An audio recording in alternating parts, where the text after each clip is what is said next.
नमस्कार बच्चों, हिंदी के इस वीडियो में आप सभी का स्वागत है। इस वीडियो में हम अपनी अगली कविता ए सखी पढ़ने जा रहे हैं। यह कविता अमीर खुसरो इस कवि ने लिखी हुई है। तो सबसे पहले आइए हम अमीर खुसरो जी के बारे में जानकारी ले लेते हैं, उनका परिचय समझ लेते हैं। अमीर खुसरो का जन्म 1253 पटियाला उत्तर प्रदेश में हुआ था और उनकी मृत्यु 1325 में हुई। अबुल हसन यमीनुद्दीन मोहम्मद खुसरो जनसाधारण में अमीर खुसरो के नाम से प्रसिद्ध है। इनका बहुत बड़ा नाम है, किंतु वह जनसामान्य में अमीर खुसरो इस नाम से ही जाने जाते हैं। वे पहले व्यक्ति थे जिन्होंने हिंदवी और फारसी में एक साथ लिखा। अमीर खुसरो अपनी पहेलियों और मुकरियों के लिए जाने जाते हैं। मतलब क्या है कि अमीर खुसरो इन्होंने फारसी और हिंदी भाषा में एक साथ लिखा। उस समय फारसी में तो फारसी में, अरबी में तो अरबी में, उर्दू में तो उर्दू में, या फिर हिंदी में तो हिंदी में लिखा जाता था, परंतु इन्होंने हिंदी और फारसी को एक साथ लिखा। और ये जो कवि है वह ज़्यादातर अपनी पहेलियों और मुकरियों के बारे में जाने जाते हैं। पहेलियाँ मतलब मराठी में हम जिसे कोड़े बोलते हैं ना, वो उसके बारे में जाने जाते हैं। उनकी प्रमुख कृतियाँ जो है तुहफातुस सिगर, वस्तुल हयात, गुर्रातुल कमा, नेहायतुल कमाल, दोहे घरेलू नुस्खे, कह मुकरियाँ, दुसुखने, ढकोसले, अनमेलियाँ, उलटबासियाँ आदि। नाम थोड़े से अजीब है, यह फारसी में नाम है तो आपको थोड़े से अलग लग सकते हैं। तो इस जो कविता है, यह जो पद्य है, इसमें अमीर खुसरो जी ने कुछ पहेलियाँ डाली है। और इसमें ऐसा है कि मानो दो सखियाँ आपस में बात कर रही है और एक सखी जो है वह दूसरी सखी को पहेलियाँ बोल रही है और उसके उत्तर उससे पूछ रही है। और हर उत्तर उस सहेली को, हर एक पहेली ऐसी लगती है मानो उसका उत्तर जो है वह साजन आता है, साजन अपना प्रिय व्यक्ति जो है वह लगता है, क्योंकि उस पहेली में जो इस तरह से वर्णन किया हुआ है कि उसका उत्तर मानो कोई प्रिय व्यक्ति या साजन होता है। तो इस प्रकार से वह सहेली उसका उत्तर साजन बताती है, पर वह उत्तर नहीं होता और वह उत्तर भी इस पद्य में ही कवि ने दिया हुआ है। और यह जो कविता है तो हम चलिए अभी पढ़ते हैं। रात समय वह मेरे आवे, भोर भये वह घर उठी जावे, यह अचरज है सबसे न्यारा, ए सखी साजन ना सखी तारा।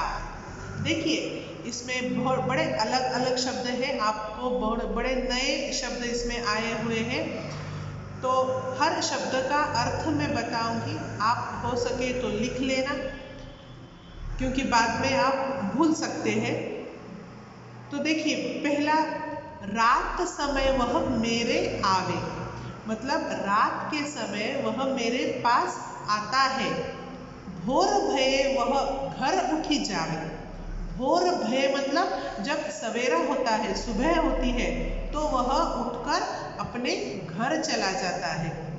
यह अचरज है सबसे न्यारा, और अचरज मतलब आश्चर्य, और यह आश्चर्य जो है सबसे न्यारा मतलब अलग है कि ऐसे कैसे होता है, रात को आता है सुबह चला जाता है, ऐसा कौन है। तो सखी को क्या लगता है, शायद यह साजन होगा, तो बोलती है क्या यह साजन है। तो वह सखी क्या कहती, कवि क्या कहते हैं, नहीं वह तारा है जो रात के समय आता है और दिन में चला जाता है। दूसरी पहेली देखिए, वह आवे तब शादी होए, उस दिन दूजा और न कोय, मीठे लागे वाके बोल, ए सखी साजन ना सखी ढोल। मतलब वह आवे, वह जब आता है तो शादी होती है और उस दिन दूसरा कोई भी नहीं होता, उसी का बोलबाला होता है और उसके बोल जो है वह बड़े मीठे लगते हैं। तो सखी बोलती है क्या वह साजन है? तो उत्तर होता है नहीं, वह ढोल है। शादी में ढोल बजाते हैं ना हम लोग, उसी की आवाज़ हर तरफ होती है और शादी में वह ढोल अच्छा भी लगता है, उसके बोल जो है अच्छे भी लगते हैं। तो उत्तर है ढोल।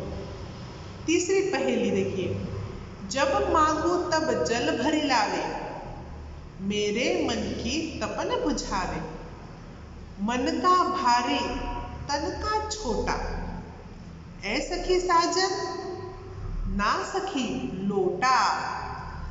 देखिए, जब मांगो तब जल भरी लावे, जब मुझे चाहिए, जब मैं मांगती हूँ तब उसमें पानी भर के लाता है और मेरे मन की तपन बुझाता है। जो प्यास लगी होती है, मेरे मुझ में गर्मी जो होती है वह पानी पीने से कम होती है, वह यह बुझाता है।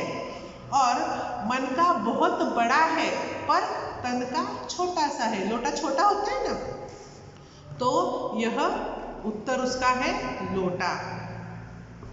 बेर बेर सोवत ही जगावे, बेर बेर मतलब बार बार, सोवत ही म्हणजे नींद से, बार बार नींद से जगाता है। ना जागूं तो काटे खावे, और अगर मैं ना जागूं तो मुझे काट खाता है, काटता है। व्याकुल हुई मैं हक्की बक्की, व्याकुल मतलब बेचैन और हक्की बक्की मतलब भौचक्का होना, थोड़ा सा हक्का बक्का होना, भौचक्का होना। तो अगर उसके बर्ताव से मैं बहुत व्याकुल होती हूँ, हक्का बक्का रहती हूँ, तो सखी को लगता है क्या यह साजन है? तो बोलती है नहीं, मक्खी है। मक्खी जब मैं सोती हूँ तभी काटती है, मुझे जगाती है और इससे मैं बहुत व्याकुल होती हूँ। आगे, अति सुरंग है रंग रंगीलो, है गुणवंत बहुत चटकीलो, राम भजन बिन कभी न सोता, क्यों सखी साजन ना सखी तोता। अति सुरंग है रंग रंगीलो, मतलब क्या है? सुरंग मतलब उसका बड़ा अच्छा रंग है, रंग बिरंगी है वह, और उसका है गुणवंत बहुत चटकीलो, और वह बहुत चमकदार भी है, और गुणवंत मतलब बहुत गुणवान भी है, और राम भजन किए बिना सोता नहीं है। तो सखी बोलती है क्या वह साजन है? तो नहीं, वह तोता है। क्योंकि तोते का रंग बड़ा अच्छा होता है, चमकदार होता है, चटकीला भड़क होता है ना, चमकदार होता है, और वह राम भजन गा के ही सोता है। उसे बोलने की आदत होती है ना तोते को, तो वह उत्तर है तोता। आगे, अर्धनिशा वह आयो भौन, अर्धनिशा मतलब आधी रात को, भौन मतलब भवन, आधी रात को वह भवन में आता है। भवन मतलब घर, जो अपना घर होता है, मकान। सुंदरता बरने कवि कौन, बरने मतलब वर्णन करना। तो यह कहती है कि आधी रात को मेरे घर आता है और उसकी सुंदरता कवि भी कर नहीं सकता, इतना सुंदर है वह। निरखत ही मन भयो आनंद, और उसे निरखना मतलब निरखत मतलब देखना, उसे देखने के बाद मन को बड़ा आनंद मिलता है, इतना वह सुंदर है। तो सखी को लगता है क्या वह साजन है? तो उत्तर है नहीं, चांद। वह आधी रात को आता है, वह बहुत चमकीला है, उसका सौंदर्य बहुत अच्छा होता है, हमें अच्छा लगता है, उसकी चांदनी अच्छी लगती है, नीले नीले आकाश में चांद को देखना हमें अच्छा लगता है ना। आगे, शोभा सदा बढ़ावन हारा, बढ़ावन हारा मतलब बढ़ाने वाला, हमेशा शोभा वह बढ़ाता है।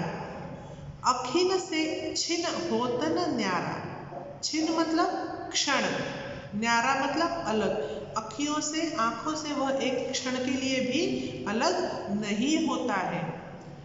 आठ पहर मेरो मनोरंजन, मनोरंजन मतलब मन को प्रसन्न रखना, और आठ पहर वो मेरे मन को प्रसन्न रखता है, मेरा मनोरंजन करता है, मेरे मन को प्रसन्न रखता है।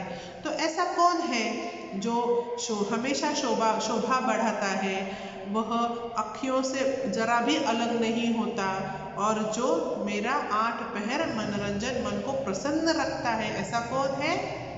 काजल, साजन नहीं, काजल। काजल मतलब अंजन, अंजन मतलब काजल। आगे, जीवन सब जग जासो कहे।